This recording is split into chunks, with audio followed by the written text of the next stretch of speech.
Today I'm scrapbooking some family photos from 2018, and I'm going to be honest, I totally picked our outfits based on this super cute paper that I am going to use. It was called Grateful Heart. So it is old and retired. And for the base page, I'm going to use espresso cardstock, and it is two-sided, which I absolutely love. There's the dark side, which is the natural color, and then the other side is a lighter tone. So I just have that adhered to my Versamat to hold it in place while I put my elements on.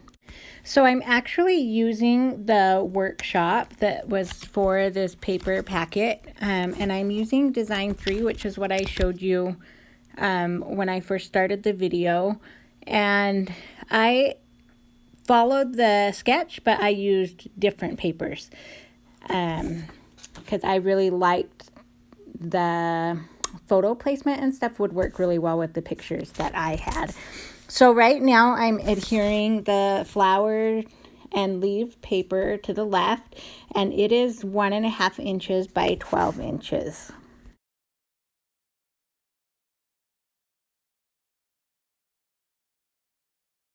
So the next piece that I'm putting on is it's called a zip strip. It's just the branding strip at the top of the paper that you can cut off and use as a border. So those are always 1/2 inch. So this piece is 1/2 inch by 12 inches. So I am using sapphire cardstock, the natural side of that, as my photo mats. My photos I have one 4x6, 4 3x4 photos, and then 2 4x4 photos. So I just cut those photo mats 1/4 inch larger than my photos. And I'm going to go ahead and put my photos on those photo mats. I'm using my T-square ruler to help me line up those photos on the right so that they're nice and in a row and not cattywampus at all. Now I'm going to start adding my embellishments. These are from some Picture My Life cards that used to come kind of as cut-aparts in the workshop kits, and they don't come that way anymore. But anyways, that's where I got that little banner, and then I just grabbed some pomegranate colored polka dot paper from my stash. And I decided that I wanted to incorporate some pink into my photos since a couple of my girls were wearing that bright pink, and I know it wasn't a super fall color, but I just thought it would be fun to add a pop of that to coordinate with my photos, and it wouldn't distract too much from the original color scheme, but just be a little bit of an accent color. So I am just adhering those on. I dovetailed the end of that pomegranate piece so that it looked like a little banner, and just put some stickers on there. So that pink heart is a thin cut die that's retired. They were the Stitched Hearts thin cuts that are one of my favorites. I use them a lot. So now I'm working on my title, which is a sticker that came with this workshop kit. So I'm going to get that on there and get it nice and straight. So I'm using my ruler to just kind of temporarily kind of hold bits and pieces of that sticker, so that will allow me to get it straight before it's totally stuck down on my layout. That's actually a trick that I learned in an album retreat that I attended last fall that has proven to be an extremely helpful tip. I'm bringing in some cute little pumpkin stickers and lifting up my title a little bit and kind of putting those underneath my title. I liked how they looked layered underneath that, and then I'm going to bring in some more of that pink from a different heart die set that I have.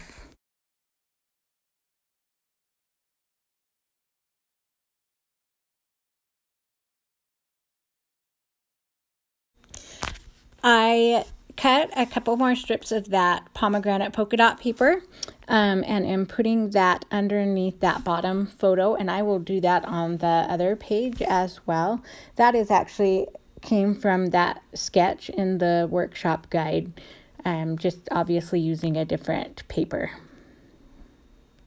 Now I'm ready to start on the right page of that 2-page layout. So I'm putting, again, my light side of my espresso cardstock on my Versamat and stuck it down.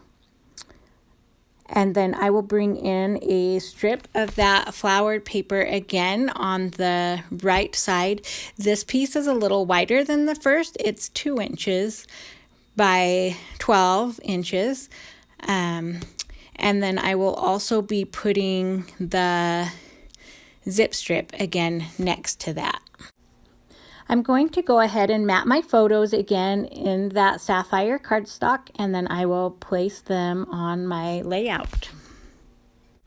So I have my photos on, and I have those pomegranate polka dot strips beneath my bottom photos, and I'm going to start now my embellishment cluster in that bottom right corner, kind of following the same techniques that I used on that other page. I've got stickers and then a couple of those heart die cuts that I'm going to put on. I have used some thin 3D foam tape to kind of add some dimension to the embellishment clusters. I did that on both the left and the right pages.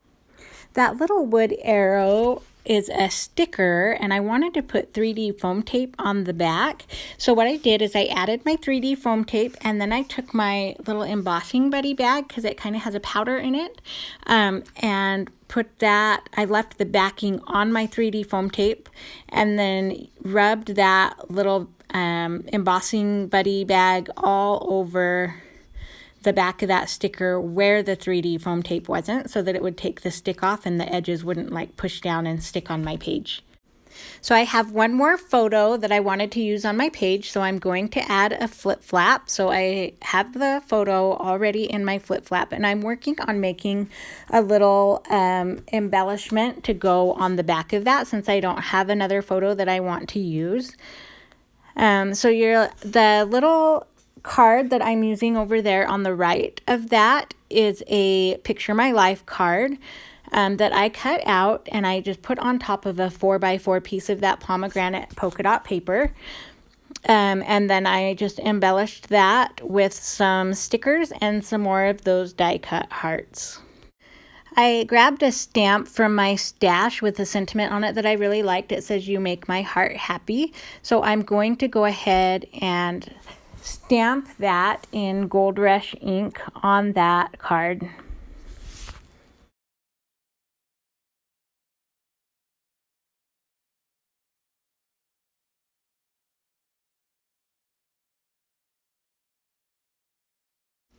I thought it would be fun to add some dimension to my page and some fun mixed media background with some texture paste, so that is what I'm using.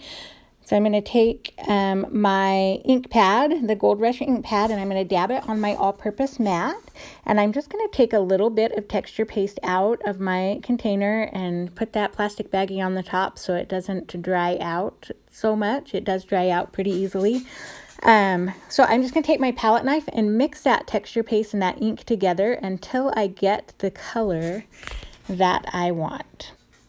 So I have a little stencil here. It's a stencil that I actually made on my Cricut with stencil film, just using a simple little background. I'm going to add some washi tape to help hold that stencil in place. And I started to do this and realized that I needed to mask my photo before I goofed it up. So I grabbed some Post-it notes and I just covered up my photo with those, and I'm going to spread that texture paste really randomly in that stencil. I don't want it to look perfect. I want it to look a little bit rustic or organic. I'm not sure the right word, but just kind of random. So it's not like this perfect little piece on there. So I'm going to do that in a few spots on my layout.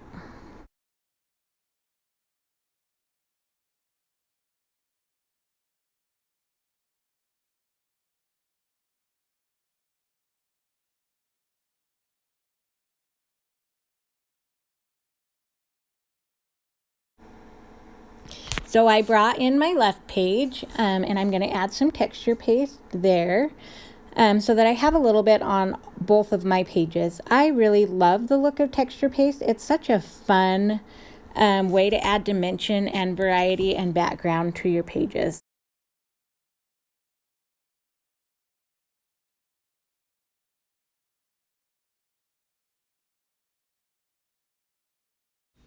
So it's really important when you're using texture paste to clean it up right away. So I took my stencil off camera and went ahead and cleaned it.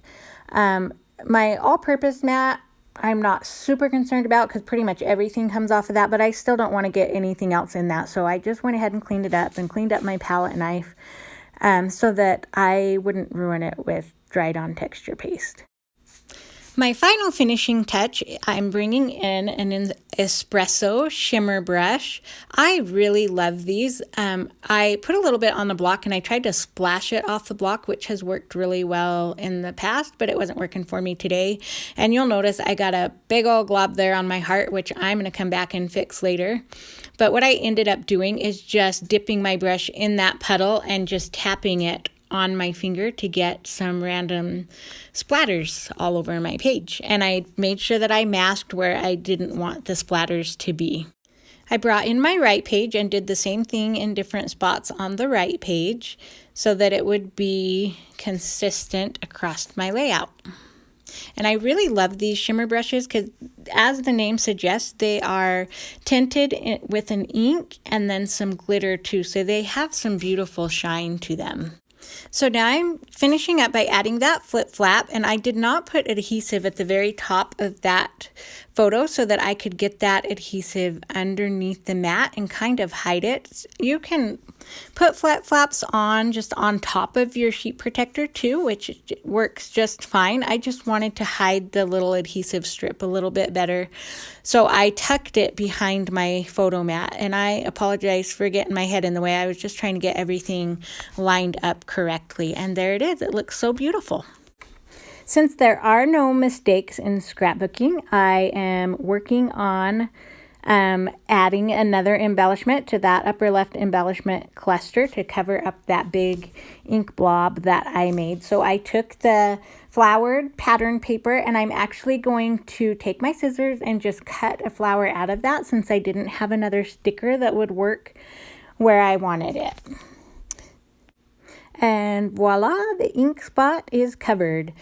So I put that on and then I realized that that pomegranate and that hot pink kind of blended together. So I went ahead and grabbed my pattern paper again and cut out one of the Sundance colored flowers to add to that cluster. So it just keeps getting better. There are no mistakes, just opportunities to embellish. And voila, the embellishment cluster made even prettier because of a simple ink blob. So I hope that you will take that as inspiration, as don't get frustrated if something goes wrong on your pages. Just look for a way to cover it up. Some of my most creative ideas have actually come from trying to fix or cover up mistakes. So I'm giving you some close-ups here of some of those, that texture paste and the flip flap, and some of that shimmer brush. I really am so happy with how this layout turned out. Thank you so much for joining me as I created this layout of my family pictures. I hope that you learned something, that you were inspired to get your own memories scrapbooked. And I hope if you enjoyed watching that you would like to subscribe to my page and click on the bell to get notifications when I post future videos. Thanks again for watching.